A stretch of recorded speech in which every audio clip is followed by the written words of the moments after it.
Alrighty, hello everyone, welcome back to the channel. Got some exciting stuff going on today. We're going to start reassembling the Briggs Model N or 6R6 engine. A lot has transpired in the past month or so. Underneath this tarp over here, I bought a lathe, so the workbench I was working on is migrated. Got a nice day here, and so I got all my parts assembled, and so we're gonna start doing this. So, nothing else, here we go. Alright, so in the past videos, I can't remember if I uploaded the measurement stuff, but I did some measuring, found out that this block needed some major love. The piston, the original one that we had pulled out, had some knurling on it and just was plain worn out. The piston pin that came out of it was worn out too, and the connecting rod was definitely hammered out. So, for the excitement, we decided we were going to have to bore this engine block, because I measured it and the bore came out to be about 6 to 8 thousandths oversized already just from common wear.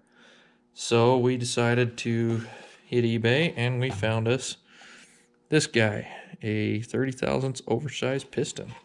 We didn't want to go 20 just because it'd been kind of tough to approach that number. And I bored this at work. I've got some pictures I'll throw in here, probably right about now. Anyways, so we got us a nice pretty piston, 30 thousandths oversized with brand new rings on it. Even has the little clips here and the instructions on how to install it. And the, for the piston. And then, since the connecting rod was trashed, found this guy on eBay, and it's brand new, still in the package, even with the oil dipper and the bend over locks and everything. So I'm super excited about that. The piston pin I was able to source also as new old stock.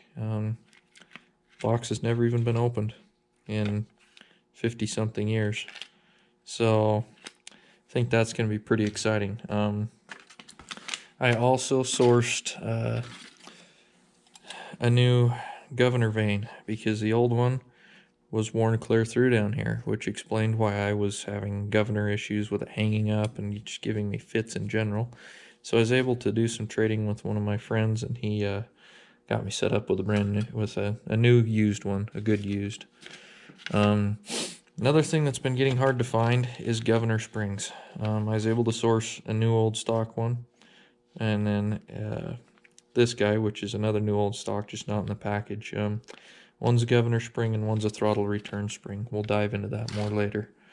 The other thing I did have to source too, just more out of laziness than anything, is I sourced gaskets. I know in the first videos I discussed that I would probably be making my own, but it was just cheaper to buy them. The time that I have right now is very limited due to some other projects and some family health issues going on at the moment, so I just had to source them. Antiquebriggs.com, very nice gentleman, shipped them very quick, had everything in stock that I needed for the most part. All the gaskets, and then this carb kit made in Taiwan, sadly, but complete carb overhaul kit was about $30. Altogether in parts here, we're looking at probably about $100 for the new old stock and everything. So not too bad, really. I was quite surprised. Kind of happy with it. Boring the block was fun. We also took about 10 thousandths off the top to smooth it all up. Maybe down the road I'll do and take another block and do the measurements and do the math to see how much room we have, and we'll take as much as we can off the top and see how that runs. So anyways, let's get started. I got to clean a few more parts up here so that we can get started, and then we'll put the camshaft in and the valves.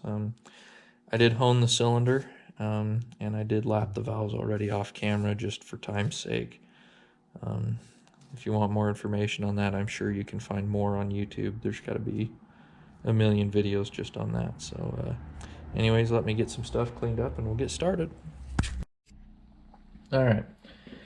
So I'm going to start with the cam here. This shouldn't be too much of an issue to get in. It's a little bit worn, but nothing too major. It should be okay for what it does. It doesn't, take a whole lot of load. But anyways, cam goes inside the block. Well, hang on. I guess I gotta put the valve lifters in. Hang on. Alright. Sorry my light's not the best. So, I've got some of this Royal Purple Assembly lube. I've had it for quite a long time. I like it. It works.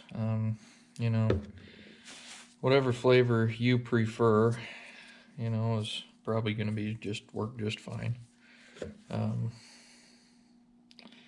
So anyways, if I can get this stuff to run down, it's pretty thick. Most of the time you just use like 30 weight engine oil.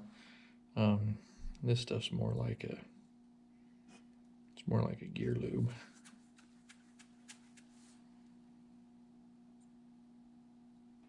It's pretty sticky.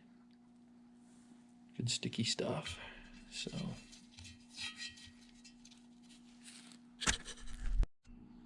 okay, so sorry, I had to go run some errands and then we ran out of time to do some other stuff, and so sorry it's been a minute, but I got the valves installed.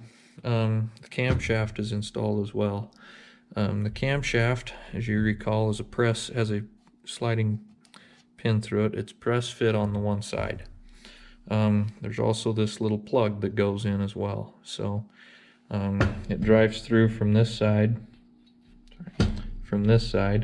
and then there's the plug that goes in.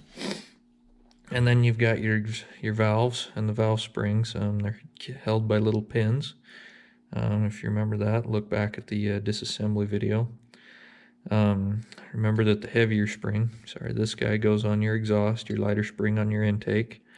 Don't forget to check your valve clearance from the stem to the lifter with it in a disengaged position. These guys came out to look like about 5 10/1000ths on there, which is fine. So next thing is to start assembling the piston. I'm waiting for my Briggs manual to load here on my iPad, because there is a method to the madness on this. So let me get that pulled up and look at it, and then we'll start putting this guy together.